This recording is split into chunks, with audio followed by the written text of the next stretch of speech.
当初我也是上亿资产的人，然后后来因为丈夫赌博，一夜之间倾家荡产了，接到通知说房子全部被要拍卖，真的不可思议。我觉得前面没有任何消息，然后突然就给我这个，我有点接受不了。当时我还在同济医院里面生孩子，还没出院，刚刚生完孩子第6天，当时就我一个人在医院里面，然后我跟我妈他们打电话，他们当时就来看了一眼，我爸妈都知道我现在一无所有了，就觉得他们就开始慢慢的远离我了，太让我心寒了。当时我恨不得抱着孩子跳楼，真的，我觉得我有点接受不了。老赵过来，老赵也过来呀，老赵在家吧。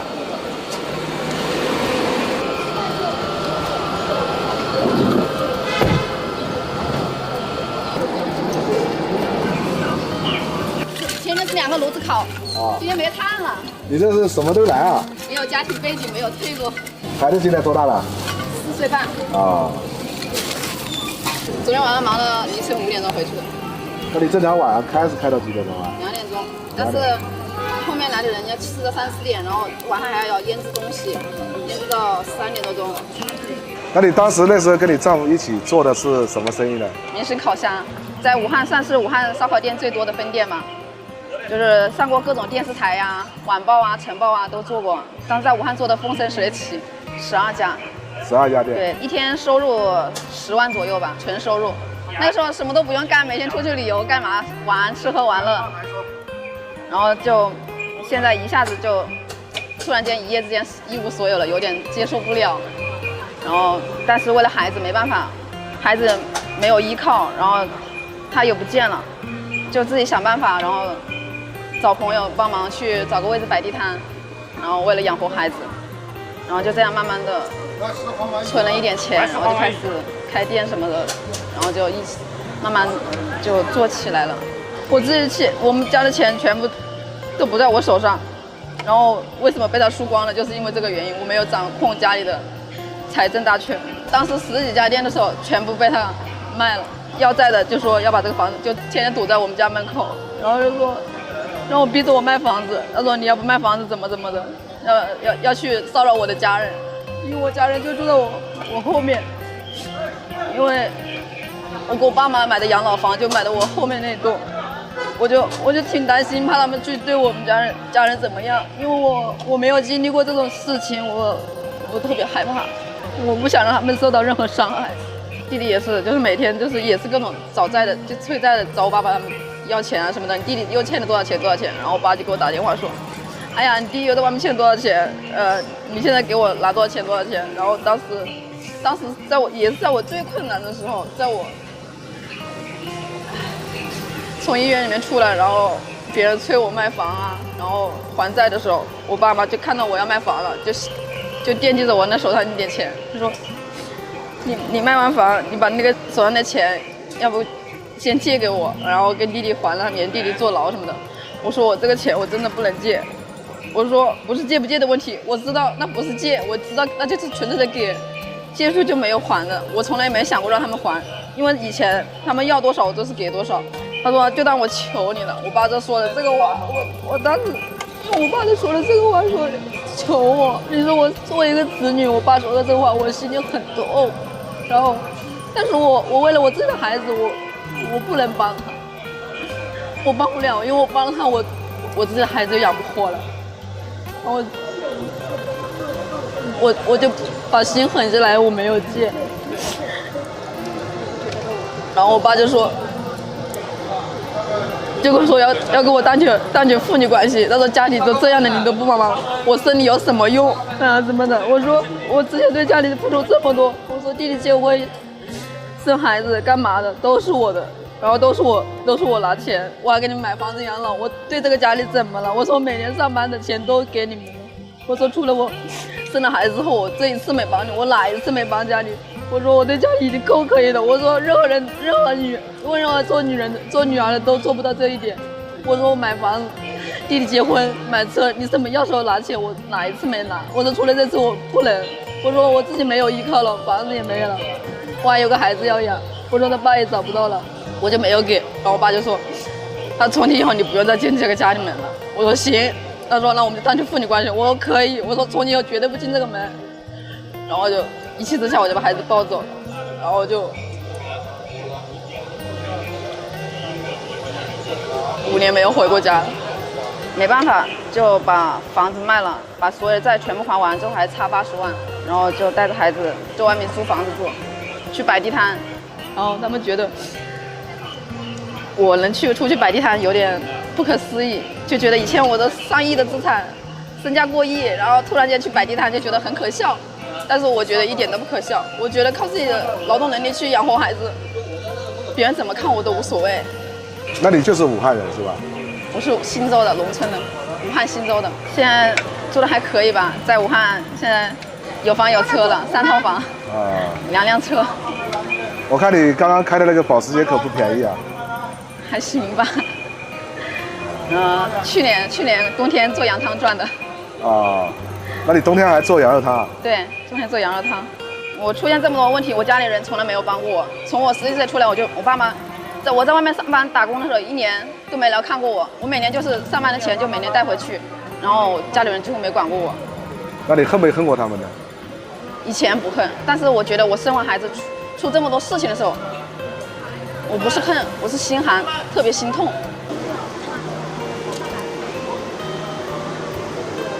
看每天这烟熏火燎的嘞，谁受得了啊？但是没办法，你打工强。现在最大心愿就是每天能睡到自然醒，就是我最大的幸福了。每天就睡3-5个小时，每天一开门就直接炸锅了，就每天直接客人自己搬板凳搬桌子，就是我特别感谢这些客人们啊，就是我的粉丝，对我真的支持很大。我能有今天的成果，真的特别感谢我的粉丝们和身边的一些朋友。而且这个叫什么菜？全虾宴。这里面放的是干冰哈。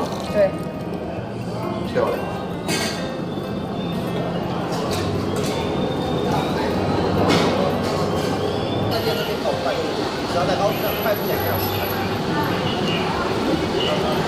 感谢你们支持啊！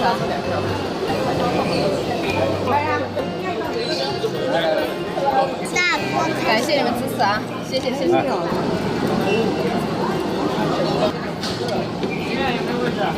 几个人呢？2个人。那等一下啊。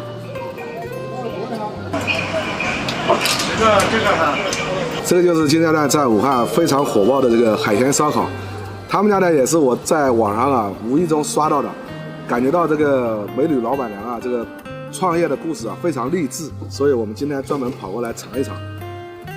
他家这个品种还是比较多的，大家看一下，这个是烤肉串，还有烤这个虾尾，烤鸡爪，小黄鱼，这个比较有特色，大家看一下啊，这个是烤牛油，这个还很少吃，还有这种烤鸽子。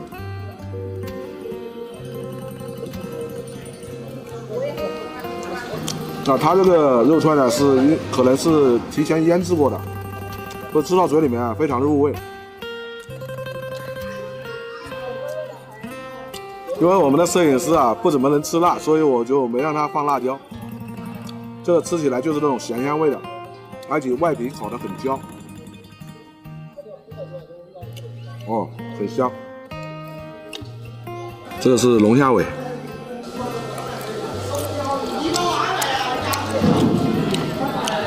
这个龙虾尾啊是烤过的，所以我感觉这个虾壳都能吃。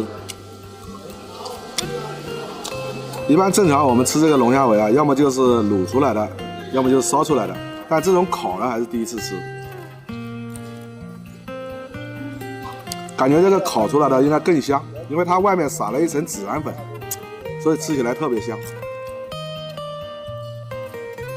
我的最爱，烤小黄鱼。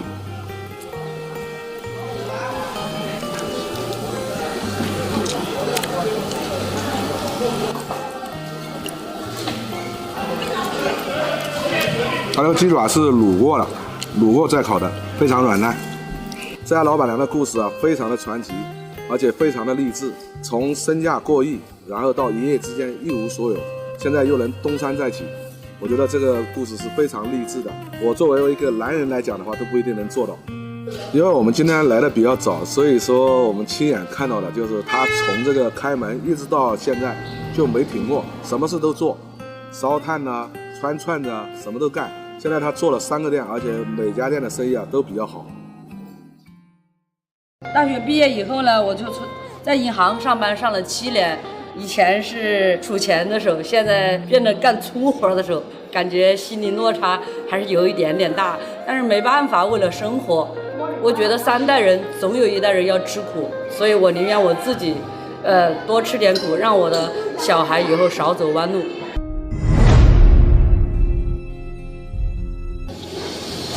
现在是早上的5点半，这条街有很多是做早点的，都开始忙碌起来了。咱这个下面烧的都是煤炭哈。对。你这一炉子能加多少炭呢？30个。大概到11点钟我就要换一次，然后再做下午场。这个是我们早上4、5点钟去买的新鲜肉，都是现调的。它这个。咱今天早上总共用了多少肉啊？20斤吧。以后买肉不是我买的，你看，今天周末嘛会多一点，平时嘛就是14、15斤。1斤肉是做3斤面粉，3斤面粉的话可以做30个。这个肉我看好像肥的多一点。对，如果是太瘦的话，它会吃的口感差一点，就会像渣渣一样。肥的多一点的话，它就口感细腻一点。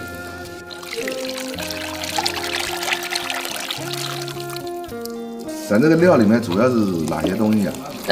老干妈、蚝油、糖，然后还有一个酱，我们这里买不到。这个调料也挺费钱的，因为我们都是用的好的老干妈，你应该知道。然后糖，还有13烟，没有放盐。这个不需要放盐？不需要放盐。最后我还要放大蒜苗，我们这边叫大蒜苗，你们那边叫什么？就是那个青蒜苗。荤素搭配嘛，营养美味。放这么多蒜苗。对，还有。我看你这个好像是昨天切的吧？对，因为今天早上做的事太多了，这必须要前天把它准备好。我们都是直供的。你这蒜苗还是人家这边送过来的？对。可以包好多呀，这。看肉不多，但这个蒜苗一放进去就多了，是吧？现在人都很讲究的，你要是稍微做差一点，别人就没有回头客了。那这个里面要不要加其他东西了呢？好了，这就是成品馅了。然后等那个面好了以后，就可以包了，就开始包了。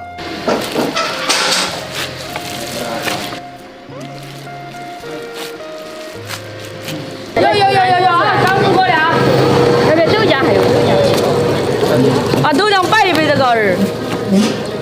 这多少钱？1个3块。那我来点来装，先把他那2个装着，他那贼先来的。先把那2个点在那3个，我们那是2个是吧？好。我的3个吗？3个。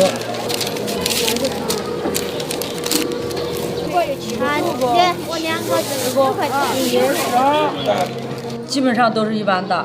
我们虽然就是说做长了有手感，但还是要习惯性的在这个身上过一下。一共一个粑粑成型的话是125到130克。一个里面大概有多少馅？30到35。那就是不到1两肉。对。你做这个做了多少年了？2年，10年大学毕业以后就进邮储银行上班，然后上了7年。我们是老家在县城嘛，然后银行的任务也是重，又没有什么关系，压力太大了，任务就完不成，也拿不到什么工资，然后就辞职了。因为其实我的家都在武汉。你是武汉人？我不是武汉人，这是我的老家。武汉的那个房租啊什么都贵一些，风险也相对大一些，也没什么钱嘛，然后就先从老家基层做起嘛。这边房租啊什么成本低一点，就控制风险嘛。家庭压力也挺大，有2个小孩。有2个孩子。对，生了2胎的话就压力很大。现在你知道上幼儿园，差不多1学期5个月都1、2万。这个是我婆婆，她周末的话回来把孩子带回来看我的时候，就过来帮个忙跟我。哦，装几锅回来？有来，要不得？装6锅。装6锅啊？你这个一炉子能烤几个？20个。有时候别人打麻将的，一下子20个还不够。我们这个也有淡旺季，就是说最差的时候一天也有500个吧。我们也不做一天，做到2点把那个棋牌室都送了，我们就不做了。我1年365天都在坚守岗位，要回来的话是他们回来。谁愿意一个女人一个人在异乡把自己的小孩那么小，我小孩才3岁，大的8岁，生的这个小的，所以感觉生活压力很大。特别就是想小孩的时候，有时候也坚持不下来，但是没办法。我小孩现在上个幼儿园，一学期都要2万。就是不辣的辣椒水，就是这颜色烤出来漂亮一些的。就是上色的。对，那沾芝麻嘛。这个还要撒上芝麻。对，可以出锅了。基本上个装八的都再可以拍个视频的。还要倒点油。对，因为像煎鱼不放油，它不就糊了吗？你这个相当于是又煎又烤。对，主要是烤。这个一炉要烤多长时间？5、6分钟，5、6分钟就好了。拿几个？好，不燃气，刚制过的，口感是一流的。大姐，咱这个饼现在怎么卖的？3块钱，里软外焦，像面包一样飘香。大姐，他家这个饼味道怎么样？很好吃。这都是回头客。要几个人？刚制过的，我还没单做。这个就是明天要用的哈。这个蒜苗怎么这么大？要干肥的嘛，肥的有嫩的就好。我看你做这个饼啊，跟人家不一样，好像都是打成卷的。它为什么要卷成这样？它就是吃的时候就口口都有肉，360度无死角。你看我把它拉长，这肉全部都平铺的，看到没有？然后再把它一卷，基本上你都可以吃到肉，叫鲜肉锅块。你看它一块一块的，里面又包的是鲜肉。客户说这是中国式的汉堡。12年的话，结婚的话就在武汉已经买了一个房子，但是那个时候是父母买的很小的房子，80平米。做了这个小生意以后，我今年就换成了一个130的，然后又买了一套，把小孩送到了配套的比较好一点的幼儿园，优质一点的幼儿园，一学期得2万多，如果加起来的话，应该要将近3万的话，5个月。因为我经常一个人在这里做生意，缺少对小孩的陪伴，弥补我内心的一点缺失嘛，这样可能会找一点平衡感。我看你这一做烤出来都是来不及卖，出来就没有了。对，有的不愿意等，他早上赶集上班嘛。来呀！这就好了。马上。这就好了，出锅。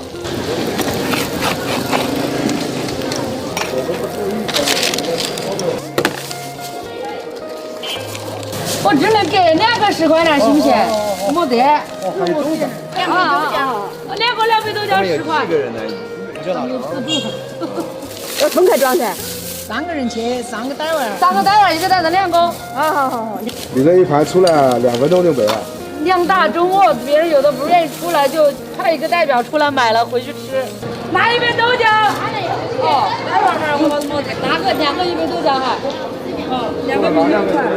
哦，你要不要豆浆？他要豆浆。要再搞一个袋子吧。没慌着。那就漏过。我不要豆浆。他那个饼味道怎么样？我还没吃过，我儿子他们喜欢吃，我买回家他们吃。哦，他们吃过的哈。啊，他们说好吃。晓得。专门过来帮他们买的。啊。我也不想。是的。就有5个。啊，把那2个软一点的让他来，你2个3个焦点的软点的。好，这3个是那个美味的。这个就是云梦的鲜肉锅块，大家看一下啊，像不像一个面包？它这个锅块啊是发面的，下面呢放在托盘里面是烤出来的，所以它吃到嘴里面就是外面很松软，然后这个底板啊是很焦脆的那种感觉。它这个馅里面掺的是那个蒜苗，然后是带点辣味的，有点那个老干妈那个味道。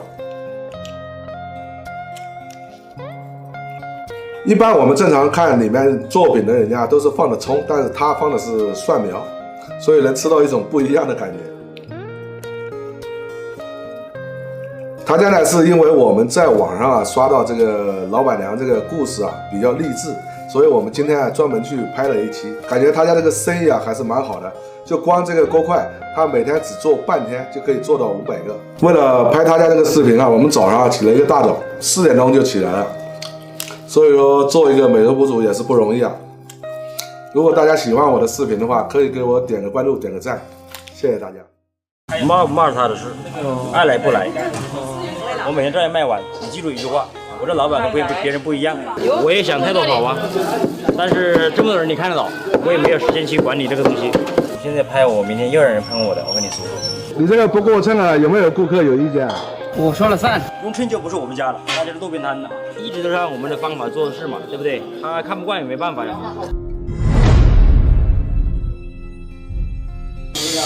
现在我们在湖北的武汉，听很多朋友说这边有一家鲁菜做的非常有特色，而且老板的个性非常强。这边还不太好找，是个小巷子，叫统一街这边。现在我们就过去看看。哦，你这一锅里面什么都有对，什么都有，荤的、素的，这有个几百斤儿。这鲁菜呢，就是颜色不好看，但是我这是没添加那些什么色素上色那些东西，就是一般的上色的。为什么都会选择这里来拍那是浙江卫视也跑到这边来拍。你这个把猪货和这个鸭头这也放一起卤不会串味不会你前期处理好了，这看的东西品类蛮多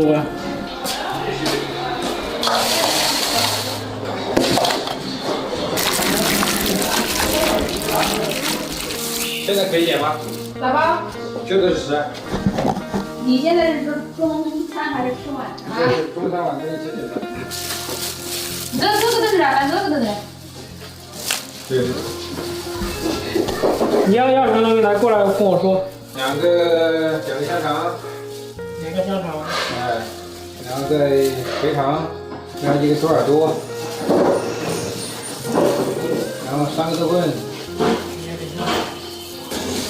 海带要1个这。要海带这。要海带的。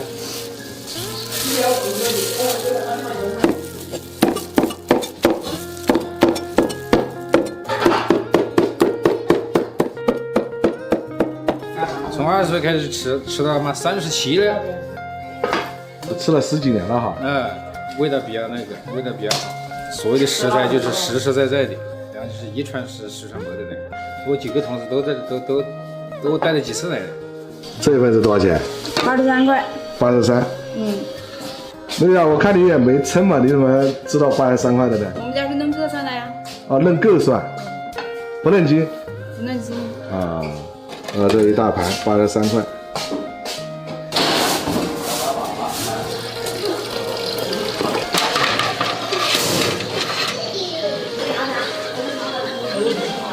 给你放头条的不行。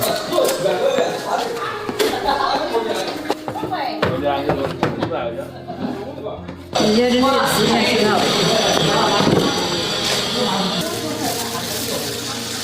这一锅大概有多重这锅200斤。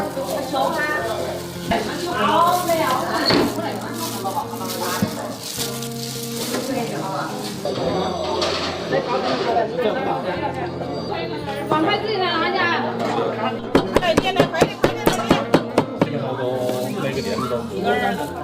好，下碗好不好？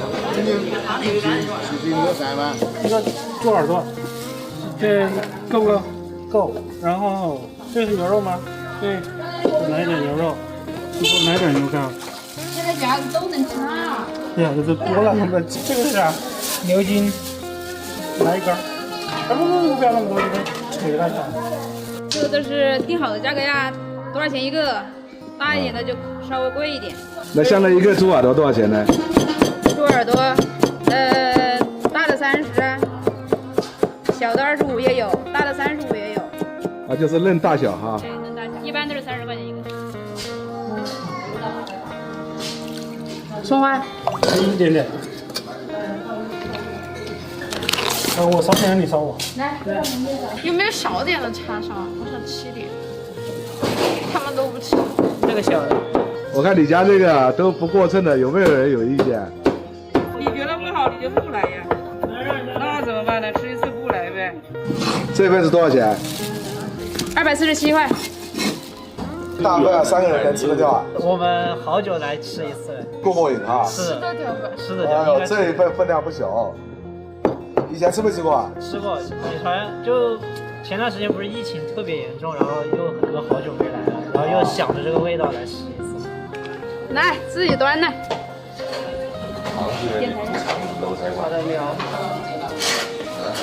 在这吃吧。对，在这里吃。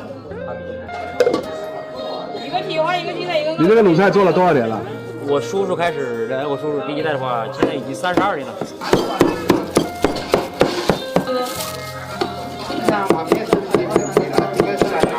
像你这个一天，像这锅能卖多少呢？那个好的时候卖个2、3锅吧，一般的情况下1锅2锅不等。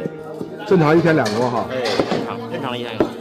那这2锅不要有15美金吧？差不多，卖完就完了，反正每天卖完。那平时我们也太忙，也没有时间说招呼客人，他们都习惯了。你要是冲我的服务，那就没办法了，因为我也没有服务员，所以我自己家的人。那你是哪家吗？北威了。好，来，你先尝一下。什么叫服务？不知道有服务的酒店都倒闭了吗？他家这个卤菜卖的有点意思啊，不安斤，安够。还有没事？骨头吧？这不是。骨头有毛啊，上面。没得毛，蛮干净，根吧那蛮正常，蛮正常，猪儿都没得毛了。好，156块，现在是啊。要不要肥肠？一会会肥肠，有点太长了吧？切一半噻。切一个。哪个要不？要不我们先吃了？吃了可以再加吗？可以啊。哦，那我先吃吧。2份毛豆要不要？毛豆可以啊。美女，他家这个卤菜你们吃过吗？以前？没有。也是第一次来哈。我是第一次，他是之前来过一次。啊，感觉味道怎么样？挺好吃的，挺好的哈。我们家招牌面不吃吗？要一个酸汤面吗？你现在在武汉有几个店？这个？有12个，都是我自己直营店，很少。哪里发财的？发财谁还干呢？过得去，谈不上发财，过生活。带毛豆170呢？谁的？啊？带毛豆170。要辣椒吗？辣椒微辣哈。不要辣，不要辣。好。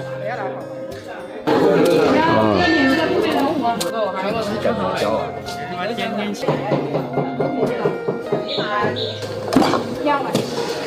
1碗那个面下干净。3碗。要你的吗？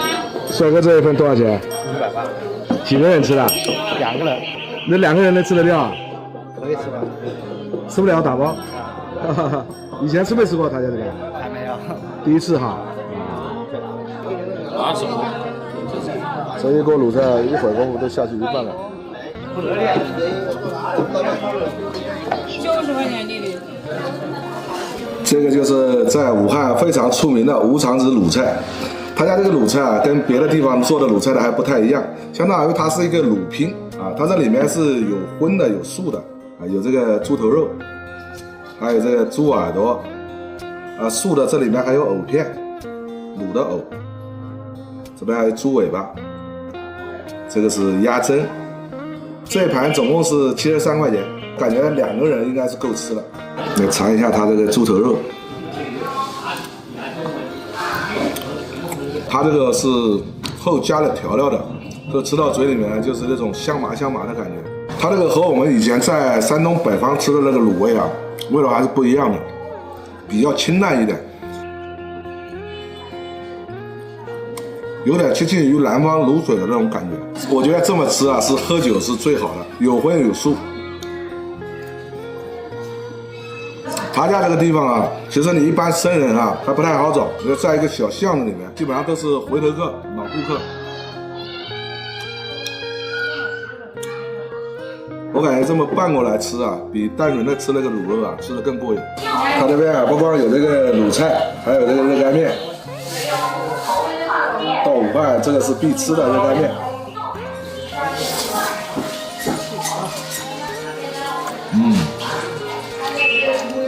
香。